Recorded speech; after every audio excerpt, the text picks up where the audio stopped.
This is the Daybreak Show, and of course, Mr. Definition and Ada Akoma, your babe on air, are right here with you. A big story for today is a stoppage of suspects parade until proven guilty. Is this step in the right direction? That's what we're asking. Stoppage of suspects parade until proven guilty. Is this step in the right direction?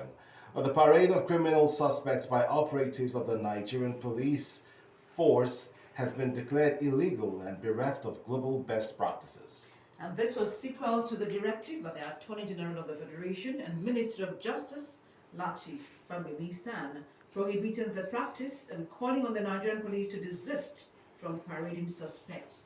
And while this may sound logical, many Nigerians are worried that this may not be obeyed, as this was not the first time such a directive was given.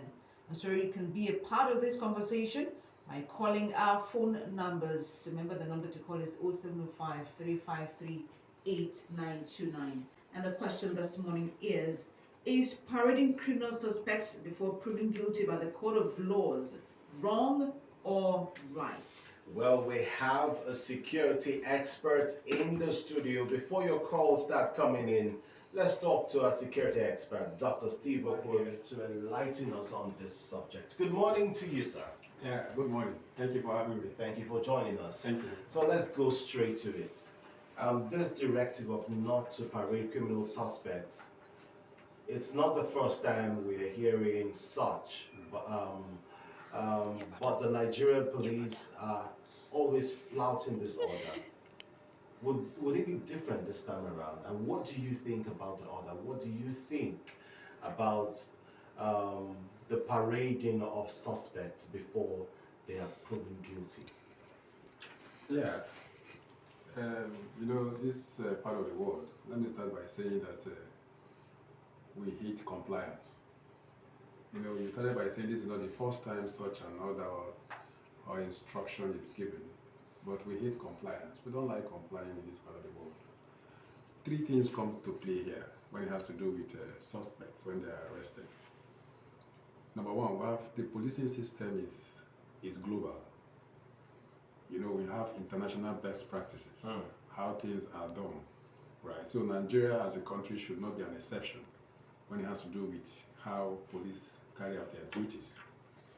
Then we have the section 36 of our constitution, Nigerian constitution, as amended, 1999, that talks about presumption of innocence. That section guarantees that a suspect is presumed to be innocent until proven guilty. Then we have the Article 7 of the African Charter on human and people's rights. That also talks about the abuse of the rights of the suspect. So these key three elements are essential when we are talking about parading of criminals or suspects. They are not proven guilty, so why are you parading them? In the event where you now establish that they are not guilty, how do you begin to debunk what is already in the media, or on the social media, or in the media space, in the public space? So the ideal thing needs to be done. When we're talking about investigation, three key techniques comes to play. We're talking about questioning, interviewing. Sorry, you start by interviewing, you talk about questioning, then you get to the level of interrogation. When you get a suspect, it's presumed to be a suspect at that point of interviewing, right? As you interview, as a detective that is professionally doing his or her job, at that point of interviewing, you are extracting some information that you think will be vital. Because the process of carrying out investigation, you are trying to unravel an information that you are suspecting to be either true or false, right? So as you extract this information from the suspect, at that level of interview, it's assumed that whatever you are doing at that point in time, you must have to graduate to the next level, which is questioning. At that level of questioning, you have gotten some information or details that the person you interviewed has some involvement in the crime you are investigating. This At that- interview, yes. before you go on, Yes. should it be in front of the cameras or behind? Not at all. Not at all. Because we've seen in Nigeria that's the practice. Yes. Someone is caught for a crime, is brought before all media houses will Yeah. gather and they're asking questions. Even the media themselves Yes. are asking questions Exactly. after the police, and then you begin to wonder, is this how it should be done? No. I talked about international best practices here. That's not how it's done. Now, in the event where you gather the media, who invites the media? It's the police that invites the media. You haven't concluded your investigation, right? And you, of course, you know that the next level, when you have gotten to the point of interrogation, it means you have established clearly that the suspect or the suspects were involved in the acts of the crime that they committed. At that point, you will now take them to court. But at the first instance of your investigation, which is interview, there's no need involving the media. I just said it here, in the event where somebody that you interviewed, and at the point of your investigation, you discover that the person wasn't involved in the acts of a crime or criminality that you were interviewed. What do you now do? Do you now recall the media and begin to debunk certain comments and statements that you made earlier? You know, so investigation must get to a logical conclusion, you know, before you think of perhaps making the suspect known, you know, because anybody that commits acts of criminality at the end of your investigation, having established and proved beyond reasonable doubt that the person actually committed the crime, there's nothing wrong with Nigerians knowing the person that committed the crime. Okay. But from the process, as you kickstart the process, the identity of these suspects are not to be known, you know, because. What if the person is caught in the act? But you still have to prove. And If that's it's why you caught in the act? Yes. If the person is caught in the act, there's still presumption of innocence. Section 36 still stands, guarantees the person's presumption of innocence until the court establishes that the person committed a crime. If I catch someone, or if the police catches someone killing somebody, Yes. why do they need the courts to prove that he killed the person? You know, it's left for the court to prove that somebody has committed a crime or somebody has done something wrong. It's the duty of the court. The police duty or responsibility is to prosecute. So whether you are caught in the act, have you not heard of a judgment of court recently passed that somewhere in Adamawa, Yeah, that a headsman or so tried to kill him. tried to kill him. Yeah. He now tactically retrieved the arm from the headsman killed the person. and killed the person. Do you know he was found guilty for killing the person? We know. So you see, unfortunately for us here, our laws, I'm sorry to say, they are like in favor of criminals. Oh. Yes, than victims. Hmm. Yes, because we have seen when criminals say they repented. Let's just digress a little bit. We'll come back. What do you think about that judgment? And what do you think about what's it called now? Self-defense Exactly. in our Our laws. laws. There's a place for self-defense in our laws. So Absolutely. how come That was not the it. judgment? You know, and unfortunately for me, the judgment has to do with the Supreme Court, not even a lower court, where the man can go ahead and see how to exhaust his other legal grace. He has exhausted his legal grace, you know. Now, there's this, I don't know if it's a deliberate thing or intentional, where we have this gap or lacuna in our laws. And that's why I keep saying that I think a time has come where we need to see how to review our laws and update the laws to current realities, right? We have what do you call them now? What do you call them now? Reform, law something reform. It's an institution of government that needs to keep reforming our laws. We have obsolete laws, outdated laws in our books, you know. So how will you now tell me that in trying to defend myself, I overpowered the person that had the intention to kill me, and you said I've committed murder? You say you should run away. Run away meaning what? You know. All right. Let's come back to the this act conversation. of parading suspects until they're declared guilty, don't you think it is a breach of the criminal suspect's fundamental human rights, the ban on it? Yeah, you see, what we're saying here has to do with our laws. And we cannot go outside what the law stipulates, right? You know, just the way I said, outside the shores of this country, the way Amana they handle issues bordering on investigation is different from what the way we do it here. We are so crude and shrewd here in Nigeria, you know. Now, there are some persons that are not even involved in crime, and I tell you, they are in remand. They didn't actually commit this crime.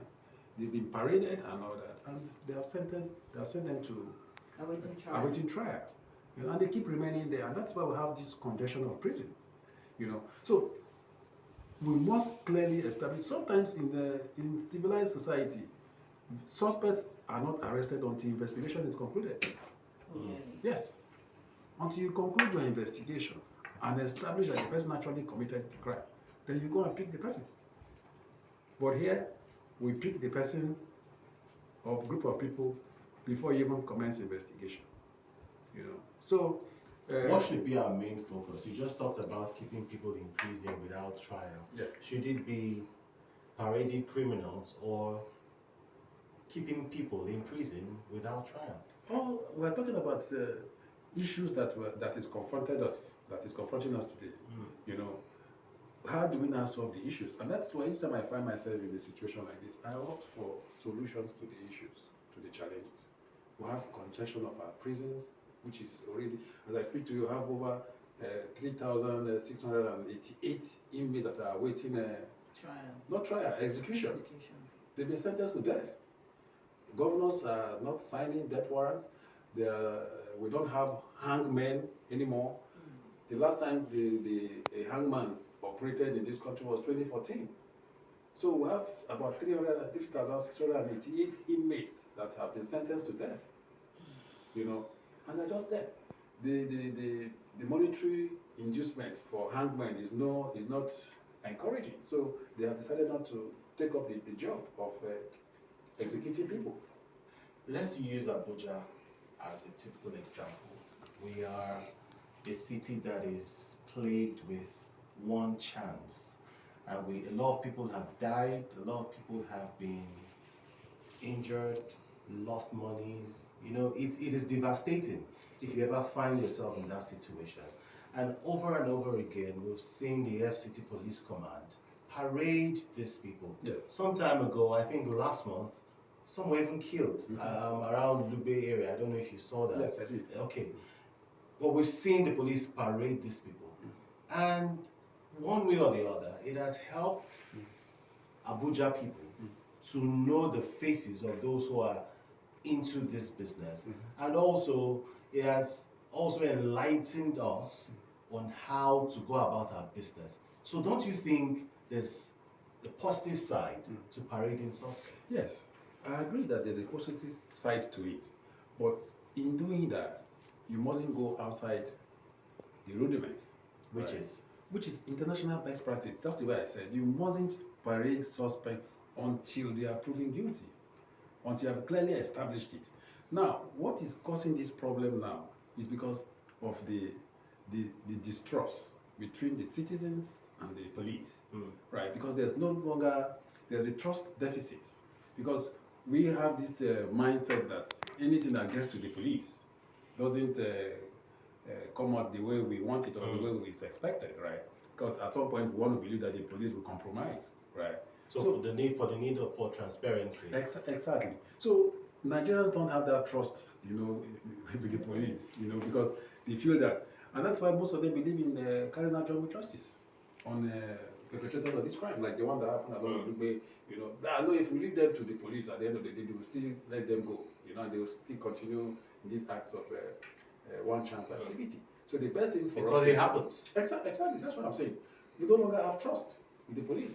So the police have a huge task, a job to do, to see that they build that trust between the civilian population or the public, members of the public, and with their organization. You know, so there's a whole lot that is wrong. How do we now begin to see how to correct this wrong? So the question is, are there no positive sides to parading of suspects? There are positive sides. The positive side is that the citizens or the people of Nigeria now know who these criminals are. You know. So do you think now that suspects should not be paraded if there are positive sides to it. Now, I'm talking to you here as a professional. You understand? I'm not talking to you as a layman. Right. So I'm going to talk to you the way things ought to go. Okay. Additionally, please talk to us as a Nigerian. Because all of us Well, we are just typical. Now, the positive side to it is that it's a good thing. Let these criminals be known. If you ask me, if once the citizens see that these perpetrators are clearly one chance or criminals and all that, anything can be done to them. I don't really care, because I've seen victims, right? The ones that survived one chance, the one that did not survive one chance, and a whole lot of money. My friend's wife last year December was beaten mercilessly. About 2 million naira was taken from her. You know, so when I saw that, you think when I see one chance operators being beaten, I will have sympathy for them? I will not, right? But when we talk about the ideal thing, the process of investigation, it is unlawful, it is illegal to parade suspects. Okay. Because they are suspects. They've not been confirmed to be criminals that actually perpetrate. If I catch a one chance, he's no longer a suspect. He has been caught in it. 0705 3538 Abuja people, let's hear from you. What do you think about parading suspects? Do you think suspects should not be paraded until they are found guilty, or do you think otherwise? Let's hear from you.